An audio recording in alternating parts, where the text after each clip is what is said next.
I have, over the break, since we've kind of technically made this shift, I changed the current week to point to the blood vessels week, and now the next week points to the practical week. So I double checked during the break, and apparently I haven't really talked about what happens in the practical. So let me spend a little bit of time talking about that. Before I get comfortable, let me go ahead and click on the practical thing. So it is now the next week link, but if you go into the weekly material, you'll see this. You would have seen this anyways. This folder contains these three things. We've already actually looked in this folder and looked at one of these things in some detail. The first item there, it says Practical 1.2 outline. Now, first off, it's called Practical 1.2 because it's Practical 1 and A&P 2. It's just a code so I can keep things straight. The outline is really just a sort of broad strokes of what we've done up to this point. So it's going to be autonomic system, endocrine system, or I should say a little bit about special senses, autonomic, endocrine, and cardiovascular stuff. Blood, heart, and blood vessels.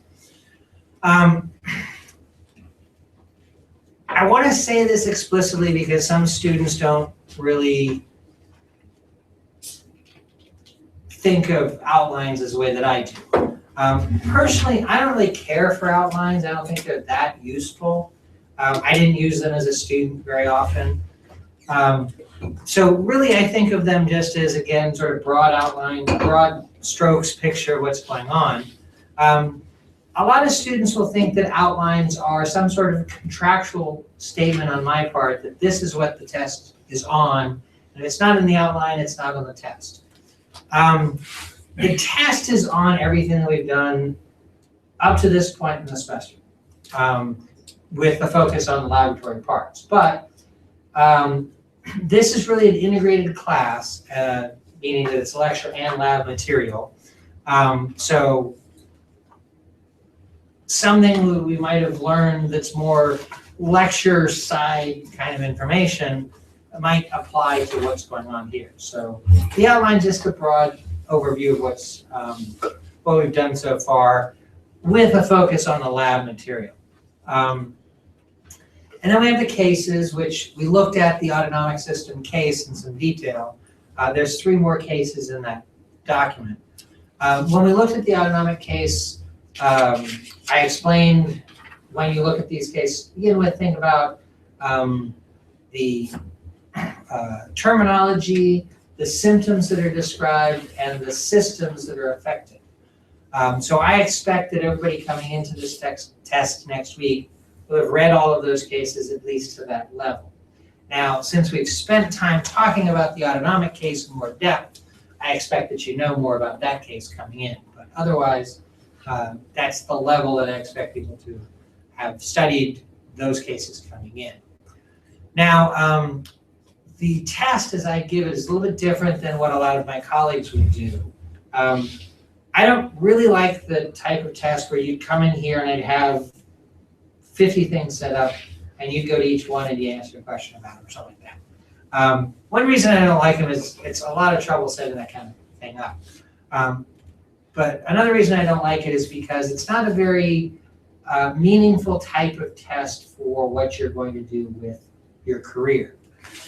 So the way that I have the test set up is it's more of a traditional sit-down paper kind of test, and it's based on these cases. Now, I actually just last night started doing the A&P 1 practical. So I have a practical here, so I can kind of point to this and show you what things look like. Next week when you come in, you're going to be taking a test like this. At the top, of course, you'll write your name, and then it has the text of the first case, which in our set is the autonomic case. You should be familiar with that, study what we learned, be prepared to answer questions about it, but you don't have to memorize anything about the case. The case will be physically in front of you on the page. And then that'll be followed with roughly 12 or 13 questions about that. And then you'll have the text of case 2, and your case 2 is much shorter than their case 2, but then it'll be followed with 12 or 13 questions about it, then case 3 followed by 12 or 13 questions about it, and case 4 followed by 12 or 13 questions about it. Now, I'm saying a case followed by 12 or 13 questions, roughly speaking. What it is there's 50 multiple choice questions on the test, and they're spread among the 4 different cases. So roughly it should be 12 or 13 questions about each case. So if case 1 had 12, case 2 had 13, case 3 had 12, case 4 had 13, that equals 50. It might not be exactly that. It might be 11, 13, 15, and what would that be, 11, I guess, coming out at the end. Whatever adds up to 50. That's the way it's going to come out. The questions within the dozen or so that you'd expect for each case can be described as falling into 3 kind of categories. The first type is a question about the case, which is questions anticipating that you have read through the cases and you understand the terminology, the symptoms, and the systems. So I might ask you a question about a word that's in the case. I might ask you a question about a symptom that's in the case. I might ask you a question about a system that's in the case. I might ask you a question about the material that we studied that has to do with that symptom or that system. Okay. So, for instance, in A&P1, one of the cases they have, the first symptom is about coughing. So I could ask what organ, how would I ask that question? System? No. Given the symptom that she's coughing, what organ is not functioning properly? Lung. Right, because you're coughing fluid up out of lungs. Okay.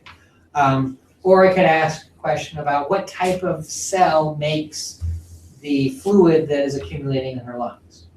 Like what cell? No. What is the fluid that's in the lung? Mucus. Mucus. What makes mucus? Mast cells. No. It's in the epithelium, but there's a specific type of cell that does that. Adipocyte? What do you say? Globular thingy, I think. Globular. It starts with a G. Yeah. You don't have wine in it. Goblet cells. Yeah.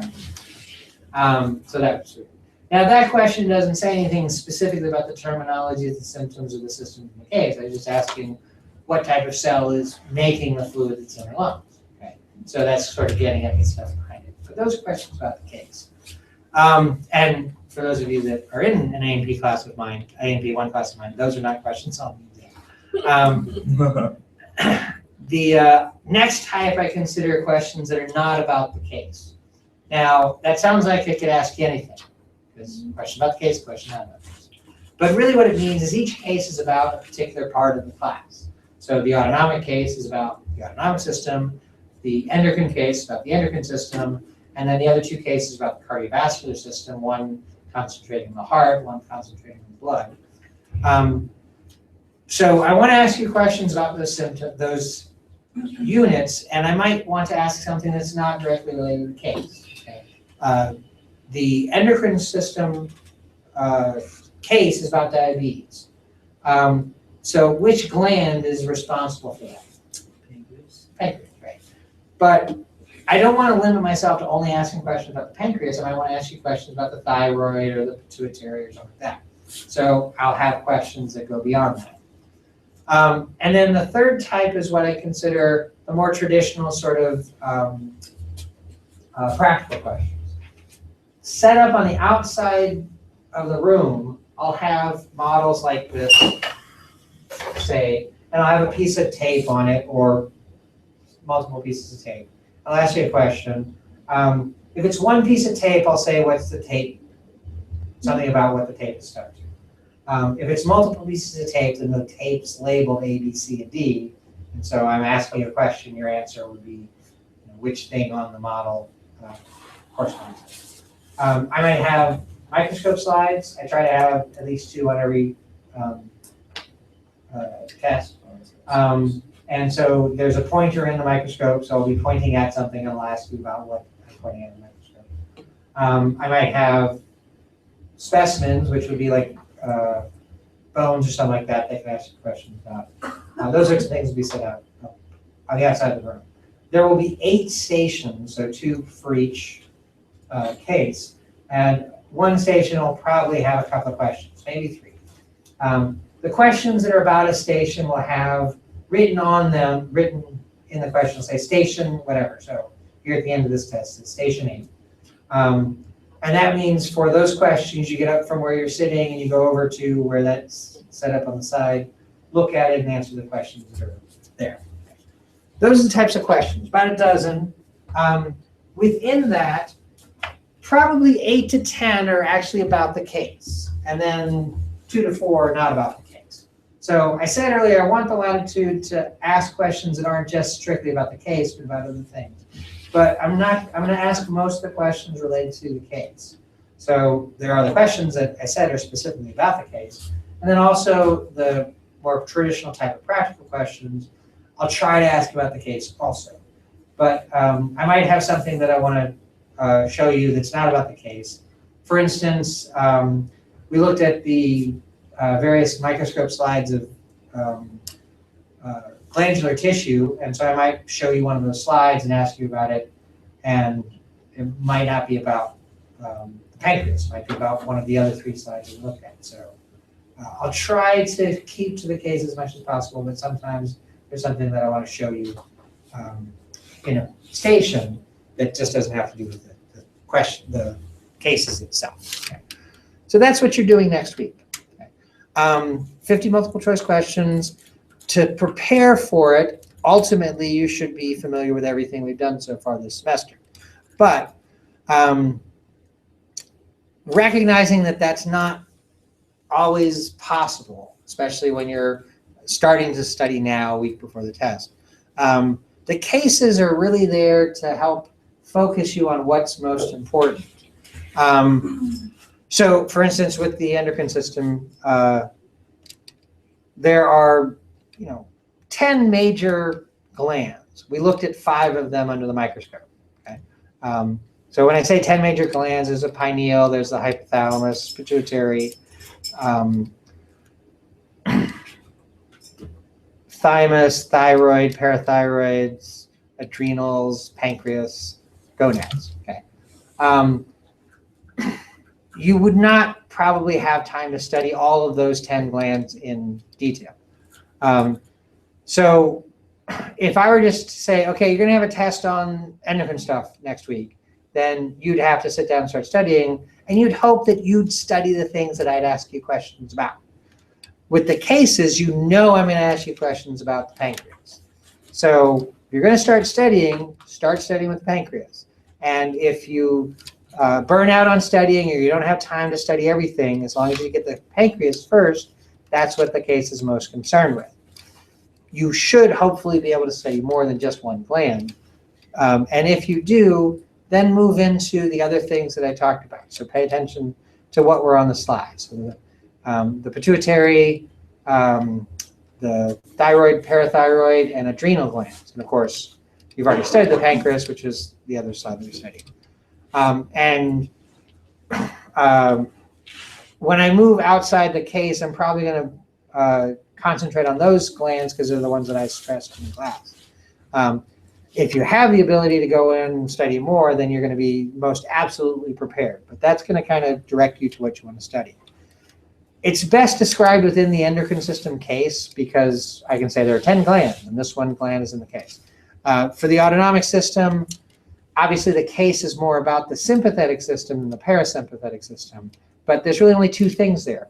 Okay, so be sure you know the sympathetic system best, because most of the questions are going to be about that, because that's what the case is about. But you should also look into the parasympathetic side of things too. And I might ask you a couple of questions there. Okay. With the cardiovascular system,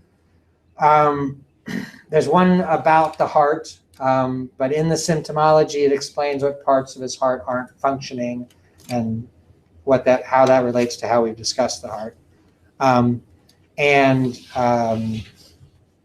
The other one is a bloodborne disease, and if you research that case a little bit, you'll understand, which part of the blood is most affected in that disease, that sort of thing. There's not a case specifically about the blood vessels, but blood vessels are important to how blood moves thanks to the beating of the heart. So there's going to be blood vessels addressed in the cases, but they're going to be related to what the rest of the case is about to some degree. So you can kind of work from there and start to study. Yeah. Well, just in my case, if we were out a given class, particularly for me, was the endocrine system. Does the makeup material assignment cover that? Not necessarily, and that's why I do the recordings. So the makeup assignment is based on what YouTube videos I can find that address the stuff that we do. And I don't always find good YouTube videos. Like, there's not a blood makeup assignment, because all of the YouTube videos I've found on the blood don't really get to what I want to cover, which is hematocrit stuff. And if I look up hematocrit on YouTube, then I get clinical stuff, which is not what I wanted to cover. So there's just no blood makeup stuff because it doesn't really fit with what we did. But yeah, the makeup assignments are somewhat to replace not being here, but also I have the recordings here. I might not have recorded this particular class, but you can at least look across the other classes I have and get that information. And again, my 11 o'clock class, they're a full lecture lab section, so they're going to do stuff in more detail. So you can go there to kind of get what you missed. So, yeah. Just in regards to microscope slides, that was within week 3, I think. The assignments, the link that you already had there, that's essentially what you're talking about, right? So if you go into the endocrine system folder, you'll see in there a link that says microscope image capture or something like that. And those are the pictures that I was showing in class there. So I don't think I started doing this setup where it was capturing the, maybe it did. I think actually I did start doing this when one of my labs got to endocrine, so there might be, I don't know. If there's not a screen capture version, there's at least an audio version, and you can go to that. And I think it's pretty evident in the audio recording when I'm switching from one slide to another. So you should be able to follow along there if you need to. Anyway, so that's what you're doing next week. 50 multiple choice question test. It's all that we're doing next week. So we'll start, of course, at 1:35 like we normally do. The test is designed to be done in about an hour. And when I say that, what I really mean is I can sit down and physically take the test in 20 minutes. Okay? And as a rule of thumb, since I, of course, know the answers because I wrote the test, the time it takes me to physically sit there and do the test is about a third of the time it should take your average student to complete the test. So that's what I mean. I can physically sit down there and do the test in 20 minutes. So you should be able to do it within about an hour. You will have an hour and 50 minutes to complete it. That number, that time frame, is the average length of a regular lab. So that's just how long I've always said. Most people will be done within an hour, but if you need it, you have up until 3:25. We are not doing anything else that day. So when you're done and you head out, that's it. I'm not going to say, okay, everybody come back at 3:30 and we'll do another 45 minutes of stuff or something like that. That's all we're doing that day. There is, however, more to the test. There's an online component. So the third thing up there is an assignment. Now, I said that it's practical 1.2 because it's practical 1 for AMP2, but the cases and the assignment up there say practical 1.2A because I have two versions of this. I have two versions because sometimes I use the diabetes case, which is what you guys are using, and some semesters I use a different endocrine case. So this year we're doing version A of the test. The online part is 16 questions about the cases, so 4 about each case. They're kind of like part 4 questions, open-ended type questions, but they're worth 2 points apiece instead of 6 points apiece. So the grading is a little bit more broad. With 6 points, I can give you 5 if you don't quite get it, 3 if you're kind of in the middle of things, 1 if I feel pity for you or something like that. But with 2 points, 2 points means that you did a good job of answering, you're in the right neighborhood, you obviously read the question, understood the question, and found the appropriate information to respond to it. 1 point means that you're in the right neighborhood, but you probably were kind of off on something, or you answered too much, or you answered too little, or something like that. And by too much, I mean students often have this thing that the question says, explain the difference between, let's say, the nicotinic and muscarinic receptors. Okay, that is not a question to ask, but let's say I say that, and then suddenly I get this huge long answer that's telling me everything the student knows about receptors. So I hear about nicotinic receptors, muscarinic receptors, adrenergic receptors, hormone receptors, all that. That's what I call the spaghetti method of answering a question. Okay, throw it at the wall and see what sticks. Okay, I do take points off for you answering things that don't have to do with the question. Okay? And all of my questions. So yes, if you over answer or under answer, or you're just off in left field or whatever, you might only get 1 point. And then if you're just not there, you won't get any points, obviously. 2 different people can answer the questions completely differently and still both get full credit, okay? Because I'm looking sort of at how you're answering the thing. Generally, I have kind of some keywords that I'm looking for. So I'll scan through the answers, and if I don't see any of those keywords, I'll think there's not something missing. I'll read a little bit more in depth, and I'll try to give some feedback on where you went wrong. I'll scan through, and if I see a couple of the keywords that I'm looking for, then I'll read in more depth and make sure that you're on track there. And I might have like 6 keywords that I'm kind of looking for. A couple of them will show me that you're in the right neighborhood. Probably nobody's going to hit all 6 keywords in one answer, and it's really not necessary to get that in depth with answers. But so those. That's technically due the week after or before your next class meeting. So what's today, the 26th? Yeah. So next week is the 5th or 6th? 5th. Yep. Okay. So it's due before your next lab meeting after that. Now I said technically a week because actually our next lab meeting is several weeks later. Okay. So what did we just say, 5th? Yeah. Okay. 5th is next Thursday. The 12th, the following Thursday, I'm going to be in Chicago. Okay, so class is canceled, and I told you that from the get-go. And then the following Thursday, the 19th, is smack dab in the middle of spring break. So obviously we don't have class there. The following Thursday, where are we at with this? The 26th. A month from today? Okay, there we go. Is our next meeting after our practical. So the online part is actually due then. Not that I'm trying to mess up your spring break, but there's no point making it due on the 12th because we don't have class. You might as well have a chance to work on it all you want. You can finish it by the 12th if you want. You can put it off and do it all on the night of the 26th or 25th, whatever. You can get it done there. Yeah.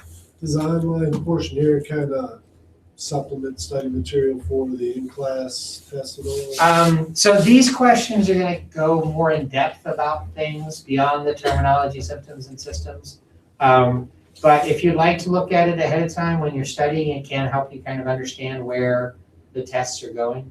I have a great example for that based on A&P1, and I'm not going to tell you because there are people in here that are going to be taking that test too. But there are some questions in the online part from the A&P1 one that really explain what the case is all about. So, if you'd like a better explanation, that'll tell you individually later on, but I'm not gonna say anything right now. So yeah, what I'm saying is, go ahead and look at it. You don't have to complete it, but if you wanna get on there and look into it a little bit, then it might help you understand a little bit more of what's going on in the case. So, here's a good example that doesn't give away anything from AP1. The other version of this, the endocrine system case, a woman goes crazy. Okay, that's the case, that's the presentation. What it is that she has high blood calcium levels. Okay? And so the questions in that version of the online one is asking questions about calcium homeostasis, which is really directing you to understand what the case is about, more than just, oh, okay, she's crazy. That's a symptom. What system is that? Well, that's obviously the brain. Okay. But the questions get you to answer, how is calcium important for neurological function and that kind of thing. Something about, what glands are responsible for calcium homeostasis. So those questions would help you, if we were doing that one, understand a little bit more about the case. So it can be useful to go in there. This is like a part 4 assignment. You can open it up, look at it, answer questions, save answers, come back and do it later. You might want to, if you do everything while you're studying, that's fine. You might want to wait to submit until you have a little bit of time to sit down and sort of think about it in a little bit more depth after you're, frantically studying for the test. Afterwards, sit down and go through the questions, whatever.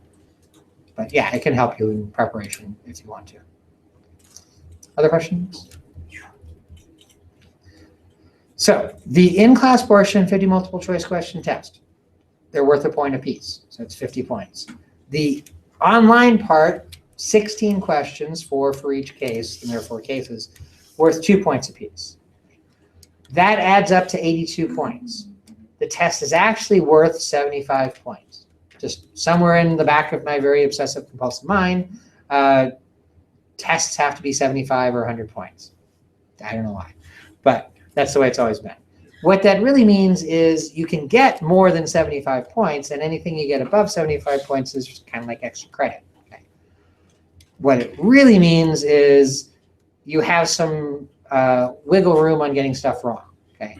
Probably in all of my MP2 classes, which is going to be 85 students, 2 or 3 might get better than 75 on their tests. Mostly what it's going to mean is that you might feel really bad about what you do in class, but you're going to do fine in the end. Okay? To provide you with some numbers, let's say you take the test in class, you hand it in, and I say you get 38 out of 50 correct on that. Okay? The student brain takes that and says, well, 38 out of 50 is 76 out of 100. That's a 76%. It's a C. It's a horrible grade. I'm going to die. Okay? But you have the online component. You can get 32 more points with the online component. If you have 38 points walking out of here on the day of the in-class portion, you get 32 through the online part. 38 plus 32 is 70. It's worth 75 points. 70 out of 75 is 92.5. That's an A. Okay. So the idea of the extra points was really more often for people means that if you do well on the online portion, you can see the grade based on just the in-class part become 2 letter grades better. Okay. Now, big fat caveat there, because student brains do these kinds of things like automatically saying 38 out of 50 is a C. They also say, he just said I can get an A. Okay. That's not what I said. I said if you get 32 points online, you can bring it up to an A. Okay. You have to get 32 points. Too often students will come up to me and say, you said I'd get this grade. I never say somebody's going to get that grade. I say you can get such and such grade if you do the work necessary. In the online thing, because of the way that I just described grading, a lot of people will do very well on it. Probably about half of the students that take the class are going to get like 30 or 32 points. Okay? But that's because they put the time into it, think about the questions, and do the work. Okay? The average is probably in the mid-20s. And while half of the people taking the class might be getting 30 or 32, the average being in the mid-20s means that there are people that do really bad on it. And those are probably the people that's heard you're going to get an A, and so they say, well, I'm getting an A, I don't really need to work on this too hard. Okay? And I've had people that just do the same wrong thing for every question, so they get 1 on everything. So they get 16 instead of 32, because they're really not putting the effort into it. Right? The fact that there are extra points built into this really kind of says that the online part can kind of save your ass after the in-class part. Okay, so I will tell you how many points you got correct out of 50 in class, and students will say, well, what does that mean I have? And I'll say, you still have to do the online part. Okay, get all 32, you'll get this. And of course, students hear the means. You'll get this, but I'm always saying you have to do a certain amount of work to get that point. So keep that in mind. Okay, I think that's everything. Any questions? Wait, what was up with the 6 point thingy? Something I heard, like something about 6 points. I don't know. What was I talking about 6 points? We're talking about like 6 points. Like something. The only time I said anything about 6 points is to say that these questions are like a part 4 assignment, but those questions in a part 4 assignment are worth 6 points. These are worth 2 points. Okay. That's good. It's a really long reaction time to when I said 6 points. Other questions? Yeah, just in regards to the models that are going to be set up at the stations, you just specifically say which ones models are pertinent. The ones that have to do with the stuff that we study. When I was talking about the autonomic system, I pointed out a lot of things on that one. I have models that are cross sections of spinal cords, which you should have seen in A&P1. We don't really have models. Well, we have the models of the thyroid gland, showing you where the parathyroid glands are. But otherwise, the endocrine system is just torso model where things are in the body. Heart, obviously, models.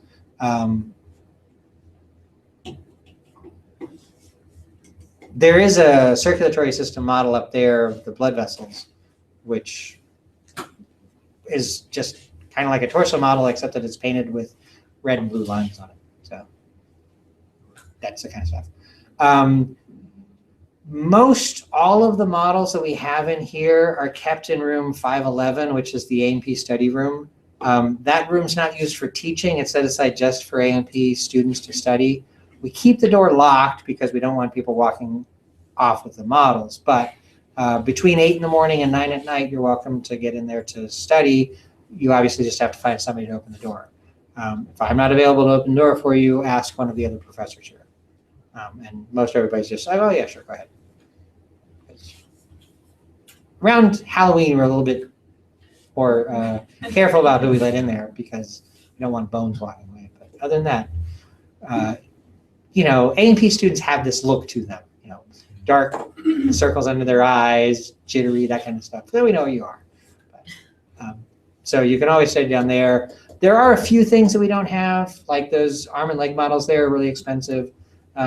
We have a skeleton. We don't have a bunch of individual bones because there's just not room to store them down there.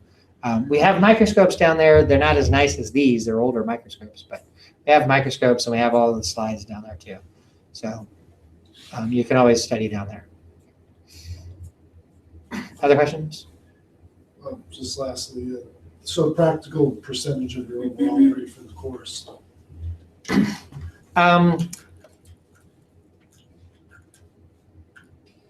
That's a good question.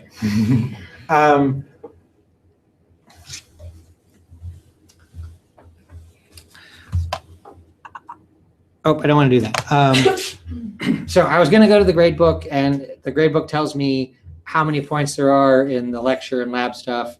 I don't want to pull that up because, one, I'm recording the screen, and therefore it starts to show people's individual information on the screen. I'm not going there, but I think it's roughly, for the lecture, it's about, let's call it 750 points. Might not be.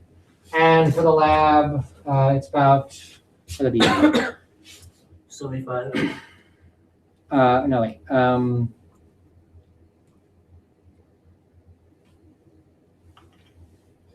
That must be about 230.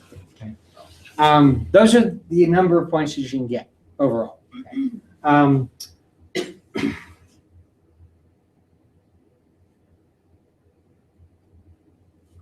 I don't know how this math is going to work, but the point being here, the practical is 75 points out of that possible 230. Okay. This is a quarter of your overall grade. Okay. This is 3/4 of your overall grade. So I'm off the top of my head, I'm not going to figure out how to do this math to figure it out properly. But let's see, if 75 is maybe a third of that grade, it's a third of the quarter of your grade. So like 112. Just like 112. And actually that makes sense, because what I've always said is about 8% of your overall grade, which I think would be about 112. Yeah. So. Okay. It's not enough of your grade to, really screw you over if you fail, but it's the difference between like a C and a C+, or a B and a B+, or a A- and a B+. It's really makes a difference at those borders there. But if you don't do very well, it's not going to really ruin your life. Okay. Is that? Yeah, gotcha. Any other questions? Okay. So I am remembering again this week that we do in fact end at 4:15. Those of you that have been thinking, oh, we're going to get here at 10 before. No, we will be at 4:15 unless I talk really fast. So in the next hour, I want to just give you a quick rundown of some stuff about the vascular system. Now, I don't really mind the fact that I've only basically left myself an hour to do this, because for the cardiovascular system, it's not the most important as far as what we're focusing on. You have a case about the heart, and you have a case about the blood. And so blood vessels are kind of ancillary to that. But that's not to say that it's not important. Some of the things that have to do with the vessels we'll come back to, because blood pressure is going to be very important, especially when we're talking about the urinary system and the kidneys. So,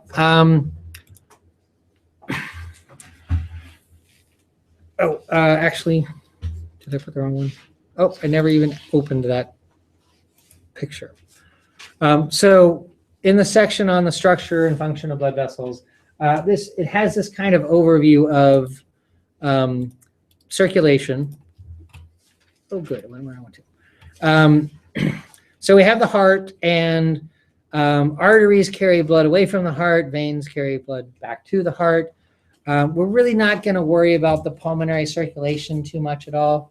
Instead, if we think about the systemic circulation, the arteries carry blood away from the heart, starting with the aorta, and then branches take those down to capillaries, where gases are exchanged, nutrients are exchanged with wastes, et cetera, et cetera. And then the veins carry that stuff back to the heart. Okay. This is kind of a neat little schematic of stuff. There's a loop in the systemic system that goes to the upper body, which would be the arms, shoulders, neck, and head. This is very schematic because, of course, especially for the head, circulation to the brain is crucial. But the idea is just that's where some of the blood goes. What I like is how they show branches off the aorta for the lower body go to the liver, to the digestive organs, to the kidneys, and then this just is for the legs and other stuff down there. And we have capillaries representing where molecular exchange is taking place with the tissues, and then veins carrying stuff back to the heart. There's a little quirk in circulation that's important to think about, and it'll come up again when we get to the digestive system, which is blood flowing to the digestive system. There's capillaries there where nutrients are picked up from the intestines. Oxygen's provided to the tissues. Waste molecules are taken away. Nutrients are provided for tissues that need nutrients, et cetera, et cetera. But instead of just going back into the venous return, there's a special situation here where from the digestive system, there's a vein called the hepatic portal vein that connects to the kidneys. And so, liver. And so the input to the liver are the hepatic artery and the hepatic portal vein. All of that blood mixes together in the capillaries in the liver, which then carries the blood away. The reason why the digestive organs have this special setup is because we can absorb all sorts of toxic molecules in the food that we ingest or liquids that we ingest. A good example of that's alcohol. So when we drink alcohol, we absorb that alcohol through the lining of the digestive organs. It gets into the blood. That goes through the liver first, and the liver has enzymes that detoxify the blood before it goes on. Now, the alcohol example isn't the greatest example because it's not that all alcohol, when it travels here, goes to the liver, is detoxified. It happens at a certain rate, and so a lot of it gets around and goes through the whole circulation, and it just keeps going back through the liver over and over again. But initially, when it's absorbed in your digestive tract, it goes through the liver. Other potentially toxic molecules that you absorb will do that also. With alcohol, there's that rule of thumb that you can drink, a beer or a glass of wine or a shot of liquor in an hour. The alcohol content in those, roughly speaking, gets metabolized in the liver within an hour. That's a rule of thumb. There's a lot of wiggle room in there. It has to do with specifics in alcohol content and body size and those sorts of things. But there is that little thing there. This shows us the major components of the circulatory system, the vessels, which are the arteries for the systemic circulation are represented in red, and the veins, which in the systemic circulation are represented in blue, and the capillaries, which are represented in purple, here representing the oxygenated blood becoming deoxygenated as oxygen is exchanged for carbon dioxide. There's a bit more to it, but we want to sort of start there. Think about arteries and veins and capillaries. So blood vessels have a fairly standard structure to them. The wall of a blood vessel is described as having 3 layers or 3 tunics. There's the tunica intima, meaning the innermost layer that's intimate with the blood. The tunica media, which is in the middle and is mostly muscle tissue, and the tunica externa, which is the outside part. Blood vessels are not covered by an epithelium. They're covered by connective tissue, which anchors them into wherever they're found. And we see that here. Arteries have, before we get to that, the tunica intima is the endothelium, which is the simple squamous epithelium that's continuous with the endocardium, and its associated connective tissue. And then the tunica media is smooth muscle, and the tunica externa is loose connective tissue. Arteries have a little bit more in that the tunica intima contains some elastic fibers represented by this purpley blue thing right here, and which is called the internal elastic membrane or layer. And then there's an external elastic membrane or layer at the outside edge of the smooth muscle. There's actually some elastic tissue in the smooth muscle to varying degrees, but the point being is that there's elastic tissue in the arteries. There's not elastic tissue in the veins. Now, in this picture, hopefully it's very obvious that the inner surface of the vein is very smooth. The inner surface of the artery is not very smooth because that elastic tissue basically kind of pulls the tissue in a little bit, makes it kind of scrunch up. Okay. If that elastic tissue lost its elasticity, then the inner surface would be smoother as it's completely relaxed. But there's always a little bit of tension in the artery wall, which helps it to kind of counteract the pressure of the blood that's in the vessel. Just to point out some other things here, out in the tunica externa, the loose connective tissue, for the larger blood vessels, there are little blood vessels in the wall of the blood vessel called vasa vasorum.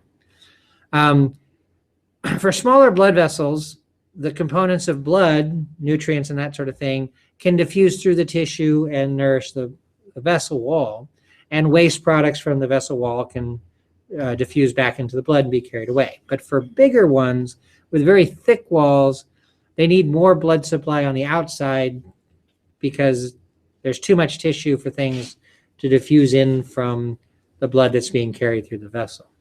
So these things here are little blood vessels in the bigger blood vessels, which is what vasa vasorum means. They're only found in the large ones. There's also nervi vasorum, which are nerves in the vessels. And that's not just restricted to the larger ones, because all blood vessels are going to have some sort of nervous input. Those are going to be the postganglionic fibers from the autonomic system.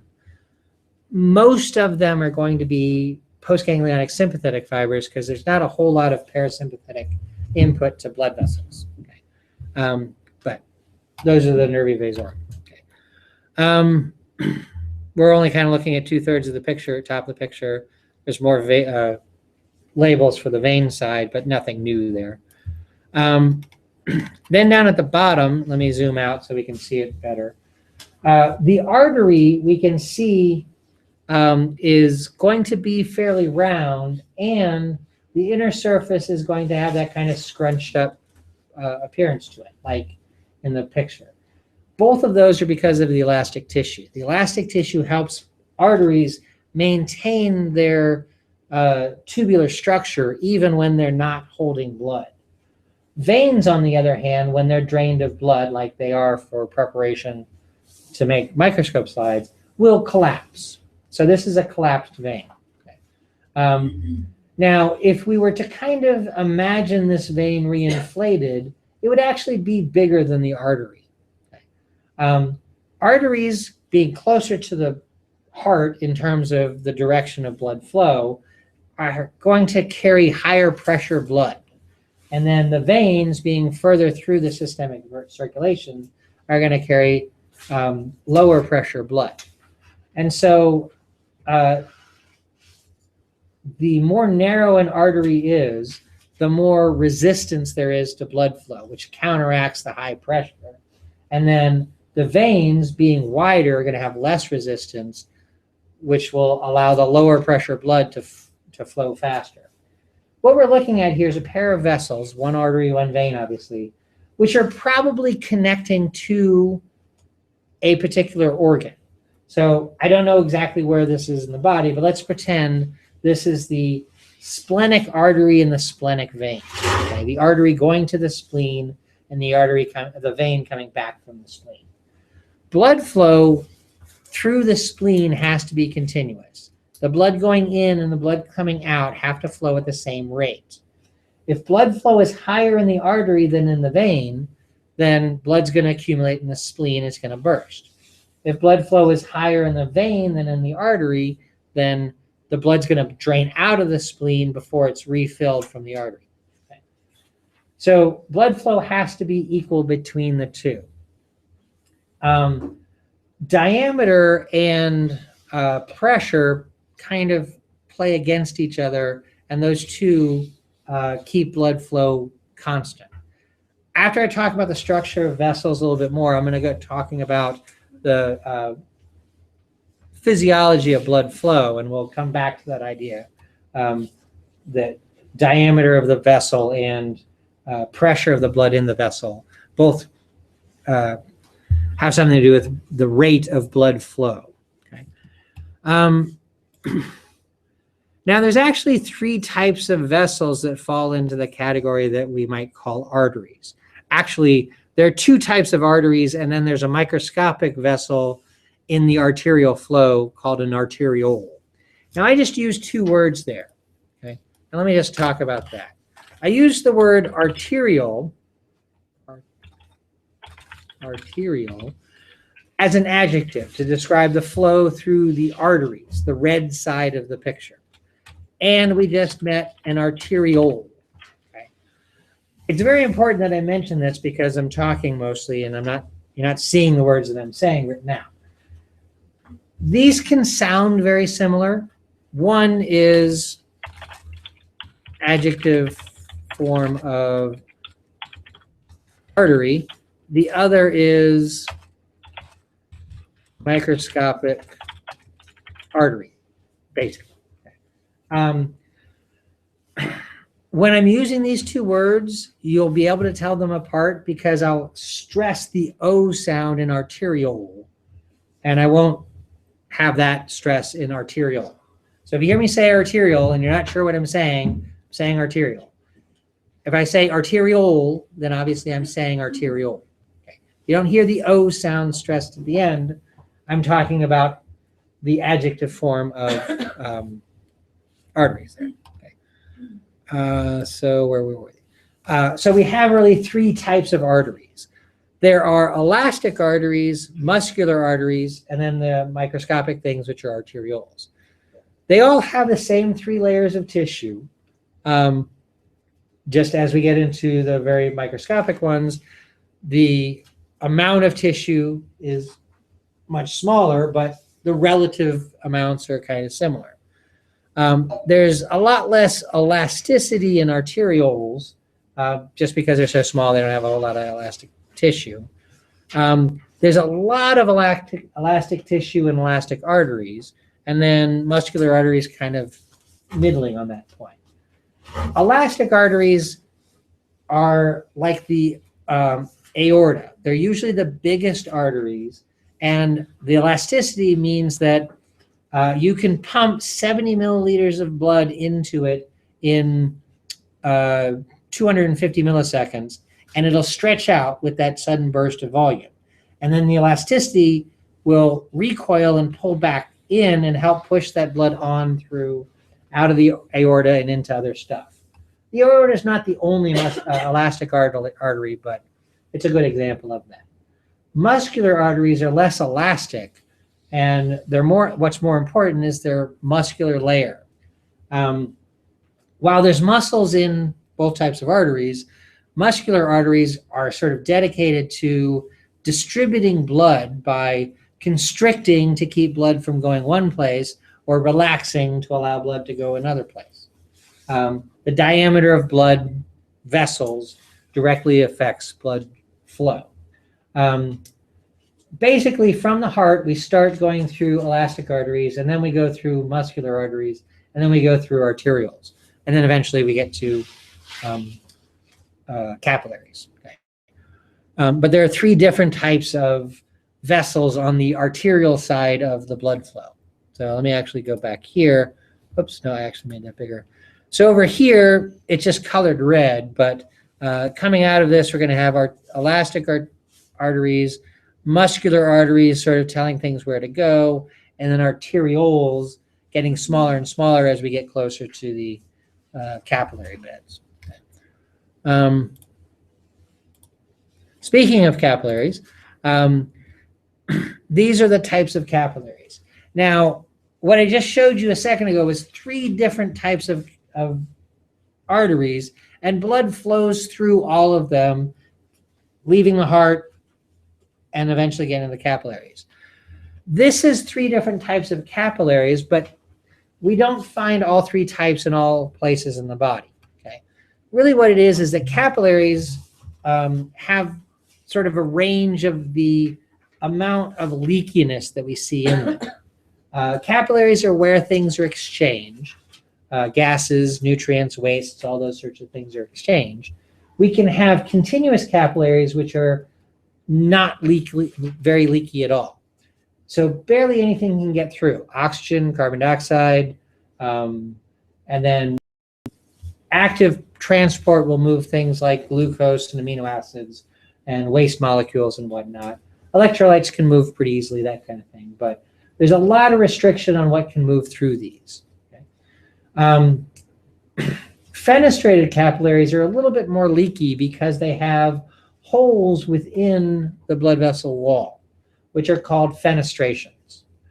Now, I don't remember, I think it was actually in German, which doesn't make a whole lot of sense, but somewhere in grade school or high school or whatever, I was taking a foreign language and I remember learning that the word for window is Fenster. Okay, pretty sure that's German, which is really weird because this is a Latin word. In Romance languages, languages based on Latin, the word for window is usually not related to this. Like in Spanish, it's ventana, I think. Anybody that knows the answer? Okay. But fenestrations from the Latin means windows. French, See? French also. So, which would be a Romance language. Okay, so Spanish is weird, but French follows the Latin, and for some reason German does too. The only use for the word fenestration outside of blood vessels and fenestrated capillaries that I know of is the term defenestration, which means to throw things out the window.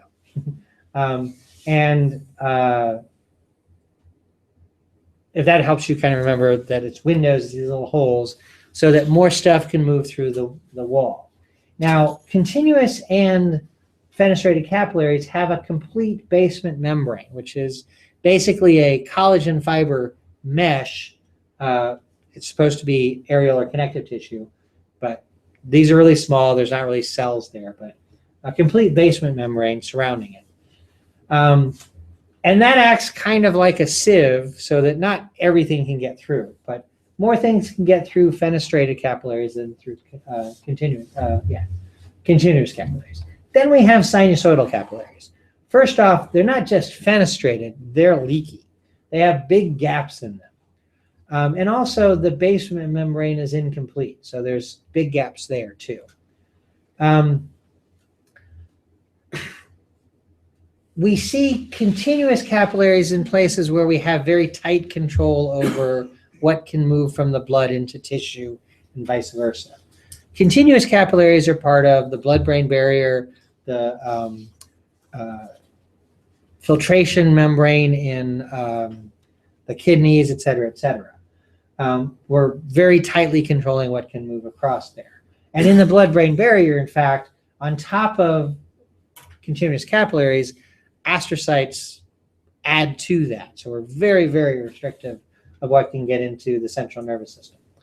Fenestrated capillaries are found in more regular capillary structures where a lot of things can move through. And then sinusoidal capillaries are found in organs where there's a real significant perfusion of blood, which is basically the liver and the spleen. Okay. Now, there's a lot of perfusion of blood in the kidneys, but the kidneys actually have continuous capillaries. They actually have fenestrated capillaries because we don't want the blood to diffuse quite so much. The spleen and the liver, red blood cells can get out of the circulation. In the kidneys, we don't want red blood cells to cross over, so they don't have sinusoidal, but those other two do. Yeah. So just with one, the continuous, you said CO2, oxygen, and pretty much just various solids are permeable, that's it. So those are things that can freely diffuse. Otherwise, anything else has to be moved across energetically. So amino acids and glucose are going to be moving across because all tissues need those, but they're going to require energy to move. Okay. The fenestrations in a fenestrated capillary might be big enough for some small molecules like glucose or amino acids to filter through without any energy, but in continuous, those are going to be energetic processes.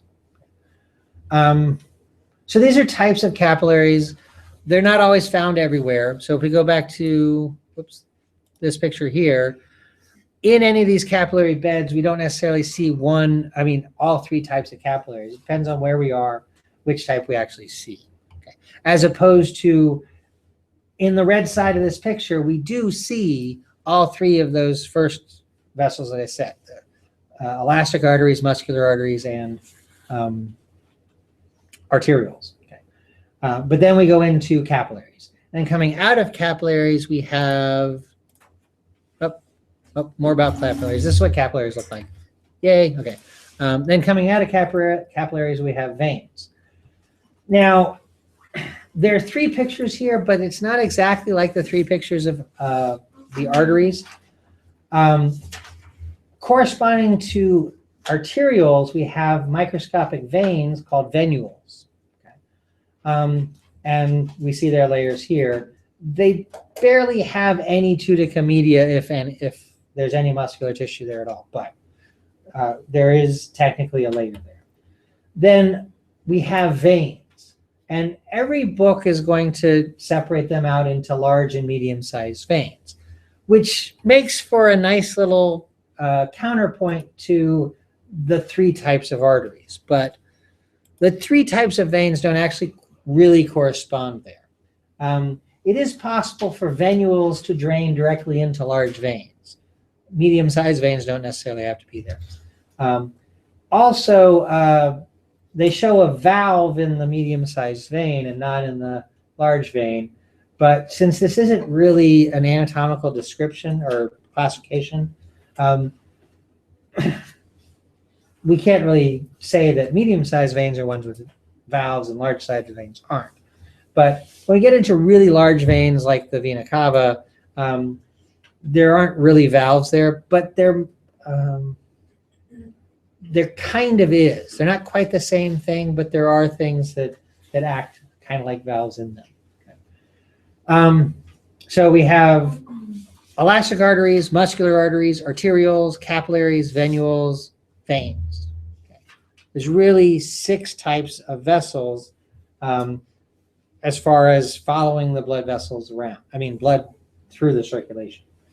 We can look at specific variations within veins or within capillaries, but we don't see all of these throughout all the circulation the same way we see all of the types of arteries there. Okay.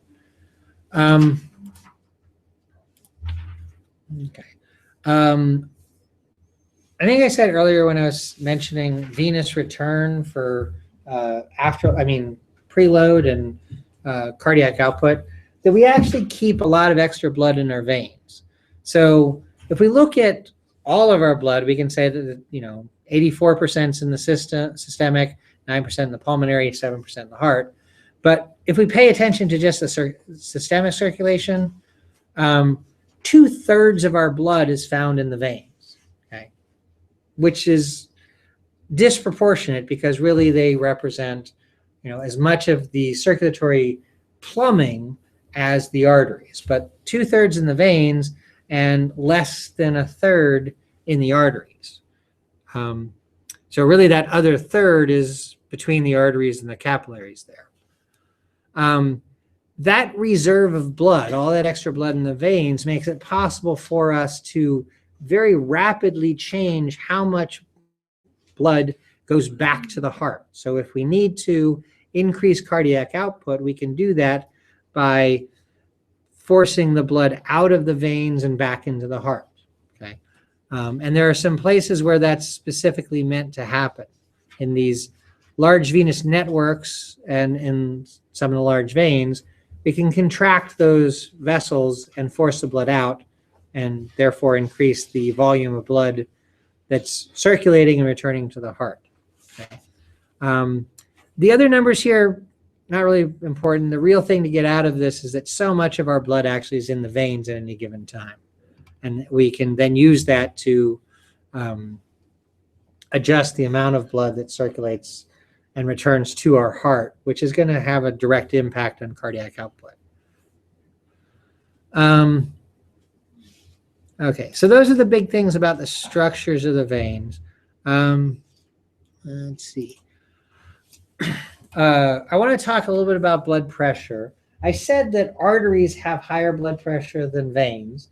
And actually, when I was talking about the heart a little bit ago, I kind of addressed this, that pressure going into the aorta is pretty high. The pressure getting back to the heart at the vena cava, and then once it gets into the ventricles, right ventricle, is almost zero. Okay, so pressure falls off in the system. The pressure is built by the heart contracting, and it pushes that blood into the aorta. And then as blood moves along, the capillaries needs to be kind of low. It's in the 35 to 15 millimeters of mercury range, because capillaries are very thin-walled vessels, and you don't want to blow them out. And then the pressure continues to be low the rest of the way, but there's still some pressure pushing the blood on. Okay. Now, before I get away from that, in the arterial side, the red line's actually going up and down because blood pressure varies with the heartbeat. So it can be high with systole and it can be low with diastole. The line in the middle, that's the mean arterial pressure, which is the average. Now, mean basically means average, but we use the word mean instead of average because it's not a pure average. What's the average between 120 and 80? 100. 100, right. But mean arterial pressure is actually lower than that. Okay. Mean arterial pressure is based on a 120 over 80 blood pressure is about 93.3%, 93.3 millimeters of mercury. And it's a little bit lower than 100 because the heart is in diastole, or the ventricles are in diastole longer than they're in systole. So the high pressure is from contraction. The low pressure is when the system relaxes. And we're really just talking about the ventricles. So that line represents a weighted average between diastolic and systolic pressure based on how long the heart's actually contracting and how long it's relaxed. But eventually the blood pressure normalizes in the arterial flow, so that it's a constant pressure going into the capillaries. Okay. Pulse pressure is the pressure you feel when you're feeling for the pulse, and it really means the difference between the lowest and the highest pressure that you feel in an artery. So it's the difference between 80 and 120. So the pulse pressure based on 80 over 120 blood pressure would be 40 millimeters of mercury. This explains how you actually calculate mean arterial pressure, which is just a weighted average kind of approach. Talks a little bit about measuring pulse and some of the points where you can feel pulse, where there are arteries close to the surface, so we can get a feel for it. Then it gets to talking about blood pressure, and it talks a little bit about how that's done, where it's done, that sort of thing. I might come back to that if I have time at the end, but I think you can get that from the reading pretty well. What's more important is to talk about what blood flow is. And this is expressed mathematically, which might scare the hell out of you. And I want to kind of break it down so you don't really get caught up in it. Okay. So this equation here, sort of defining all the things that have to do with blood flow. But really, we can break it down to a fairly simple expression here. Blood flow is dependent on change in pressure, which is delta P, and resistance. Delta P, change in pressure, means that blood's going to flow from high pressure to low pressure. So the bigger the difference in pressure, the greater the flow. And if we think about all of systemic circulation, we're talking about 120 is the highest pressure in the aorta, 0 is the lowest pressure at the end. So that difference, that 120 millimeters worth of pressure difference, millimeters of mercury worth of pressure difference, will drive blood flow throughout the whole body. Okay. If we look at something more directly, we can get more precise numbers for local circulation, but pressure is going to make a difference there. Resistance is a force that counteracts blood flow. Okay. The way I like to describe resistance is the friction of blood as it's moving through the blood vessels. And so it's dependent on how much blood there is in the vessel versus where the wall is. So a wider vessel is going to have lower resistance than a narrow vessel. Think of it this way. I'm going to walk across the floor here. And as I'm walking across the floor, I'm moving at a pretty normal pace. If I then change the way I'm walking so that there's more friction between me and the floor, so I'm not picking my feet up, that's resistance. It's a lot harder for me to walk. Just like resistance makes it a lot harder for blood to flow. Now, dragging my feet demonstrates the idea of friction pretty well, but to make it more realistic to what's going on in blood vessels in diameter, think of it this way. I can walk across this room pretty easily, and I just demonstrated, because there's plenty of room for me to stand here. But if the ceiling were to come down and the room was half as tall as it is now, I'd have to bend over, and it'd be a lot harder for me to walk in that narrow space. Okay. Not really friction for me walking, but I don't want to run into the ceiling when it's lower. That's kind of what resistance in blood vessels is about. When blood vessels are narrower, there's more resistance. It's harder for the blood to flow through the vessels. And it's mostly because of friction against the blood vessel walls. And so in this expression here, the greater the difference in pressure, the greater the blood flow. So if the number on top in this ratio is high, blood flow will be high also, right? As it gets higher, blood flow will increase. Resistance is inversely proportional to blood flow. So as resistance increases, blood flow decreases. Or if resistance decreases, blood flow increases. So back to what I said earlier about arteries and veins and diameter, pressure is greater in the arteries. So that's going to cause higher blood flow through the arteries and the veins. But resistance is lower in the veins. So that's going to result in better blood flow through the veins. Okay, so arteries are narrow so that they have high resistance, which slows down blood flow caused by the high pressure behind it. And then veins are very wide, allowing for less resistance so the blood can flow better through those vessels even though there's very low pressure. You need to have the same blood flow going into and out of an organ, or you're going to throw off the amount of blood in the organ. So blood flow has to be pretty consistent. Okay?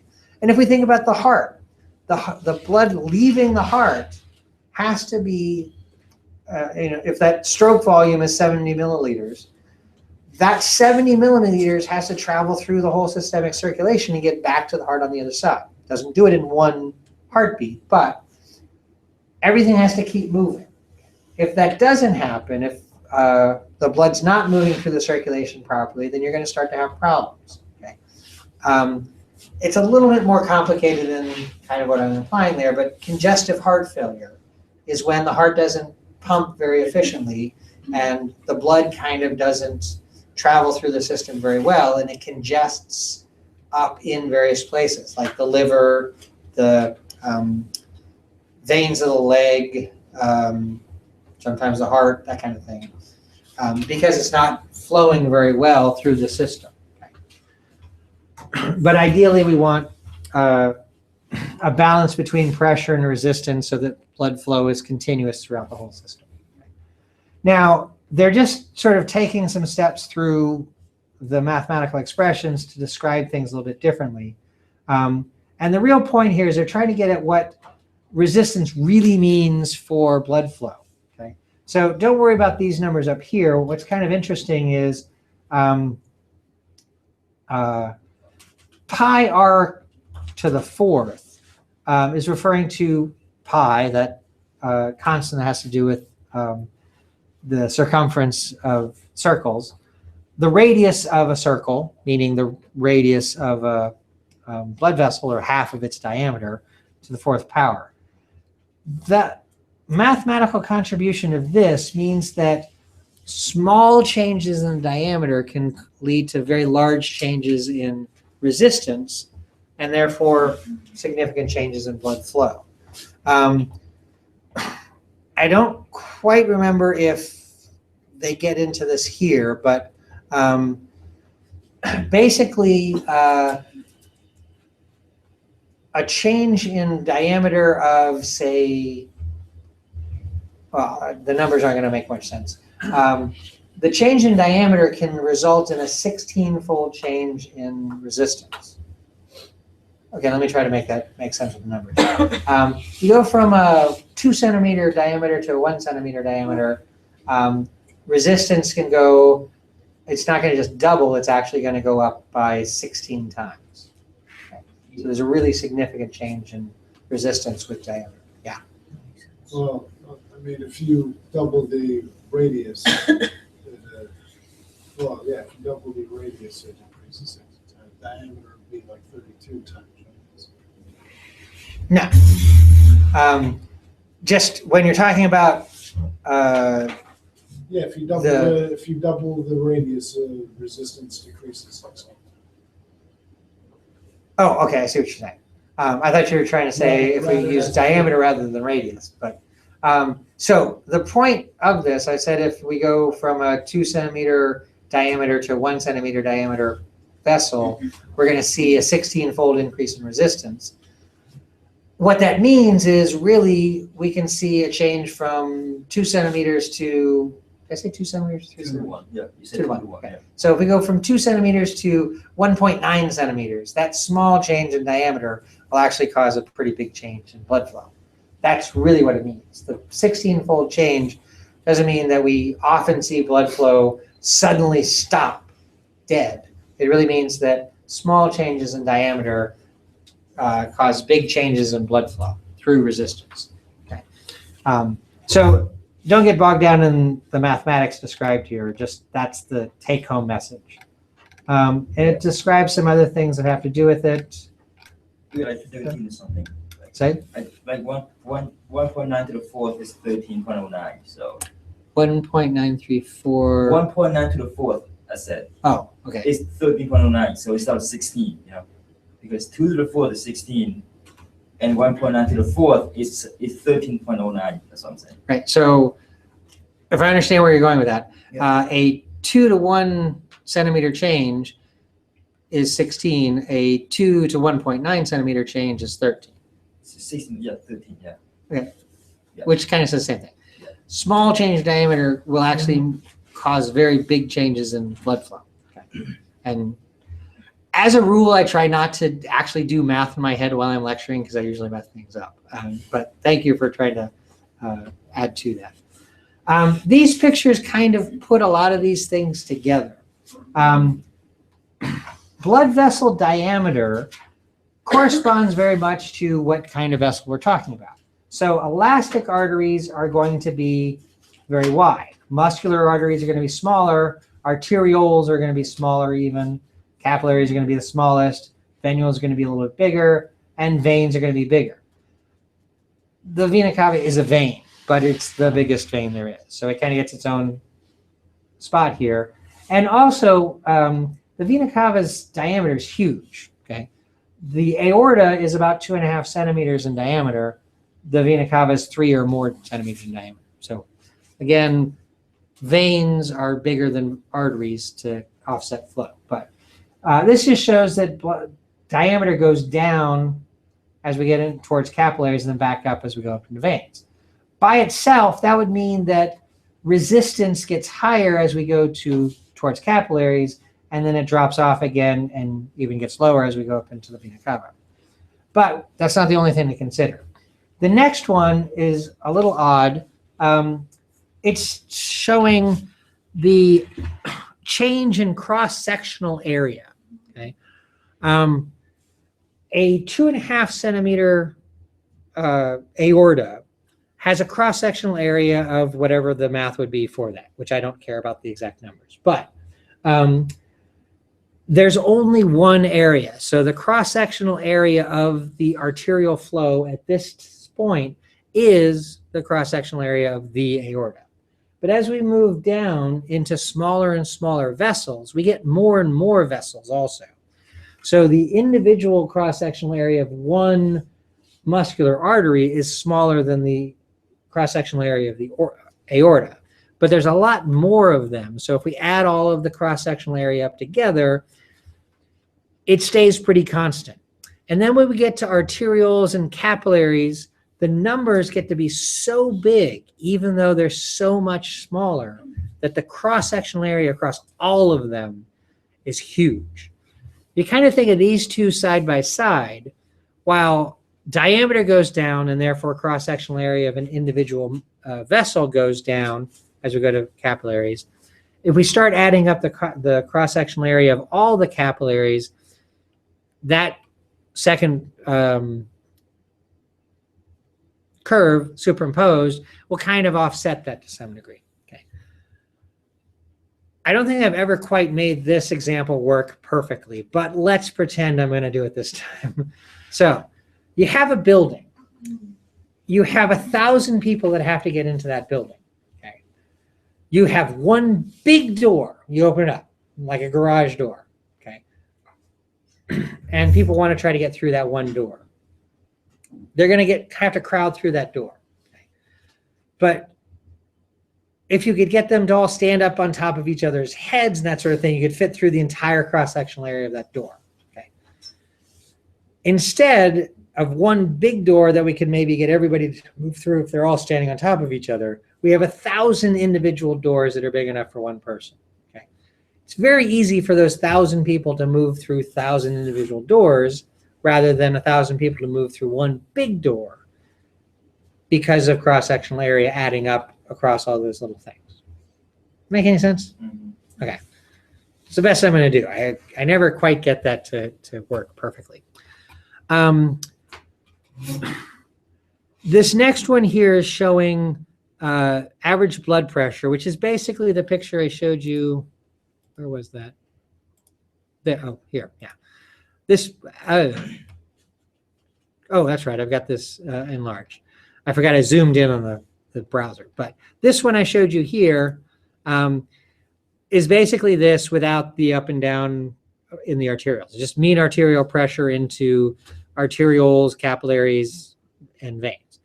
So there's a drop-off in pressure the further you are away from the heart. When you consider vessel diameter and cross-sectional area, both of which tell you something about resistance, both resistance of individual vessels as well as resistance throughout the entire circulation at any particular point, versus pressure, those two things, again, we were looking earlier that blood flow is delta P over resistance. Putting all that together, we get blood flow looking like this. Blood flows pretty fast leaving the heart, and it slows down as it goes into arteries, and blood flow is pretty slow going through the capillaries. But then it picks back up and it gets back to the heart, okay? Even though there's very little pressure making blood flow through the veins, okay? So this kind of represents the entirety of blood flow based on all of these things kind of adding into it. Down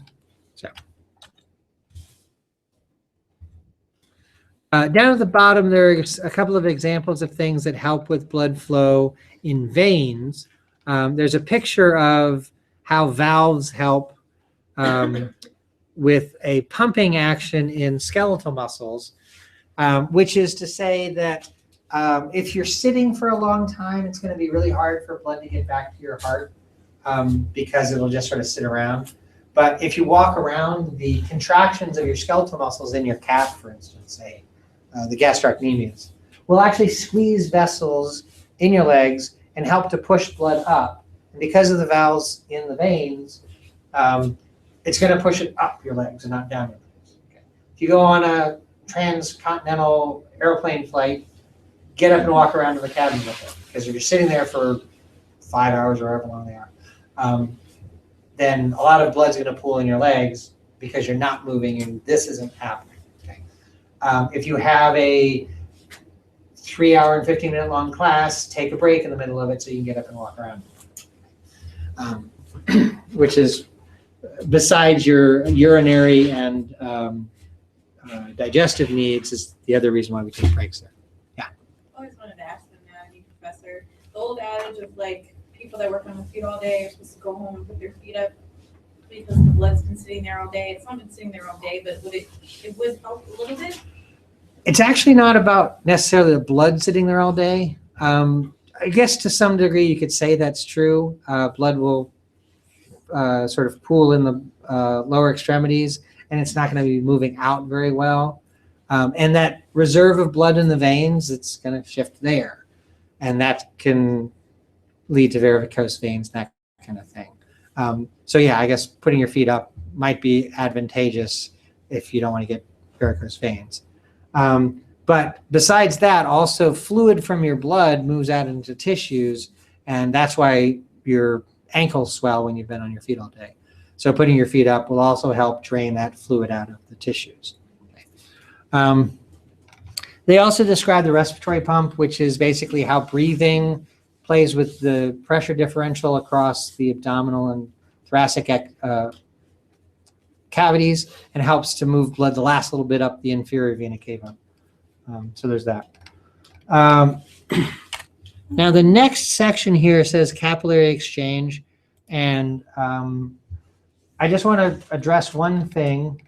Well, actually, it kind of is just about one thing, but it kind of gets to what you were asking about, Stacia,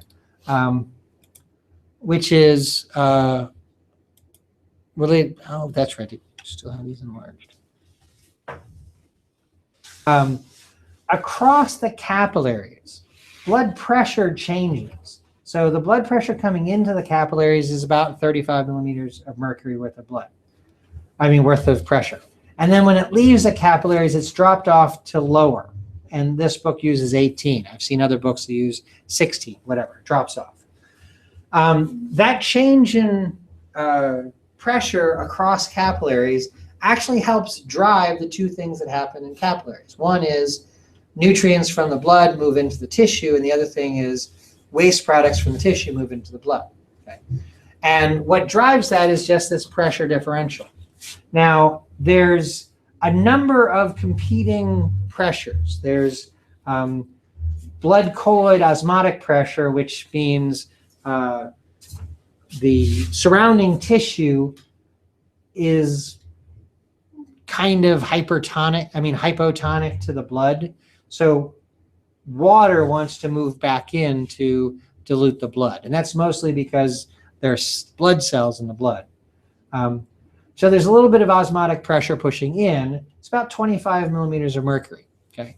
And there are actually a few other things that go into that, but blood colloid osmotic pressure is a good sort of general idea of what's going on there.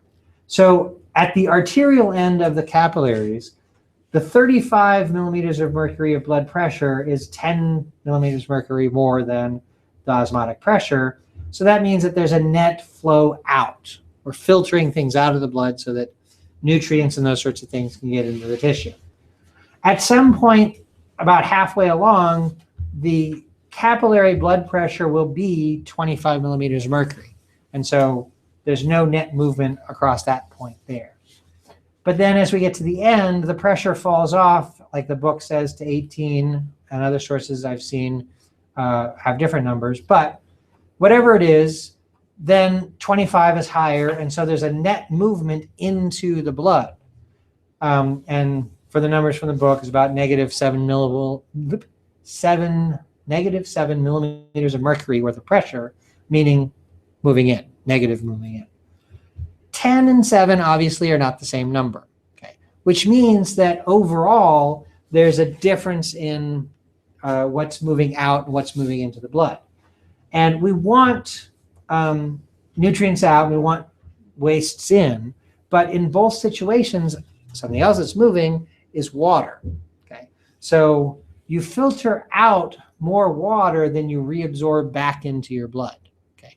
You get an accumulation of water in the tissues, which kind of gets at what you're asking about swollen ankles after being on your feet all day, has something to do with that water's accumulating in the tissues.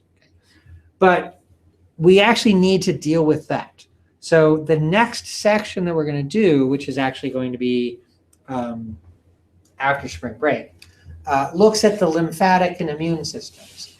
But I do want to mention something about the lymphatic system at this point because it has to do with cardiovascular circulation. The lymphatic system essentially is how we reclaim that water. So the water that accumulates in the tissues moves into the lymphatic system, and then the lymphatic system gets it back into the cardiovascular circulation, and we don't lose that water.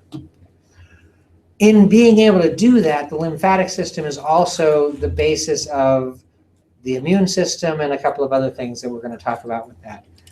But basically, fluid from every tissue in your body is going to flow through the lymphatic system. And so the immune system is based mostly in the lymphatic system because it's able to look at bodily fluids from everywhere in your body. And if there are pathogens there, then that'll pass through the lymphatic system. But it's because of this unequal filtration versus reabsorption. The water accumulates in the tissues, and so it has to go somewhere. That's what the lymphatic system is for. So in the next section, which again is going to be about a month from now, we'll actually start looking at that stuff. But I'll come back to remind you of this picture and where the fluid's coming from that goes into the lymphatic circulation. So, any questions about stuff here? Any questions about practical, general questions?